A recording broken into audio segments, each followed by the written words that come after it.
Will the coronavirus crisis trump the climate crisis? The battle over how to spend recovery funds to quickly restore the old economy or invest in a greener one will define the post-pandemic world. With the global paralysis induced by the coronavirus, levels of pollution and carbon emission are dropping everywhere, leaving bluer skies, visible mountains, splendid wildflowers. So for many, like the suddenly unemployed, concerns about climate, which seemed urgent just a few months ago, can seem less so now.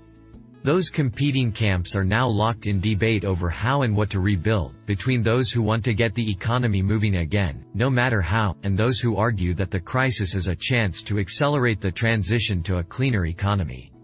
For green militants, the virus only strengthens the urgent need for climate action, he wrote recently.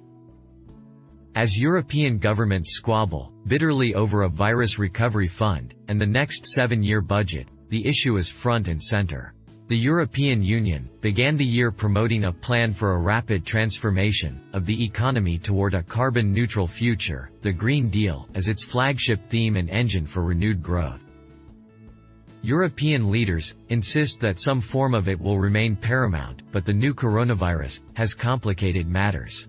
The question is how far anyone is willing to go now, as political leaders across the continent come under pressure from citizens for economic relief, as well as from industries desperate to get their old factories running again.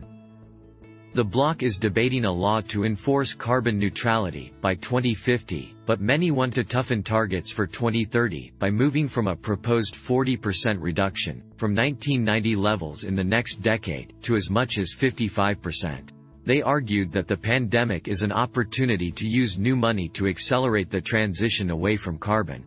European climate and environmental ministers from 17 nations signed a statement urging governments to make the EU's recovery a Green Deal, and to build the bridge between fighting COVID-19, biodiversity loss, and climate change. The pandemic shows us that global problems have immediate national and local impact, and climate change affects us all.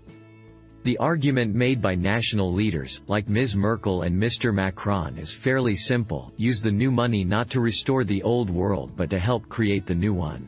Make sure that the investment we make takes us into the new economy, Mr. Timmermans told the European Parliament. Some issues, though, are less clear, like the future of mass transportation and large apartment complexes, especially in big cities, let alone the future of airlines.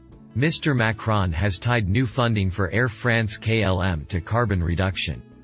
And poorer countries of the South, with higher debts to begin with and less room for more, fear a new inequality, as bigger, richer countries like Germany and France can subsidize their industries far more lavishly. If a substantial chunk of the budget is for climate spending, that will incentivize them to engage, despite their doubts about energy transition and questions around burden sharing. Thanks for watching. Please do like, share, and subscribe.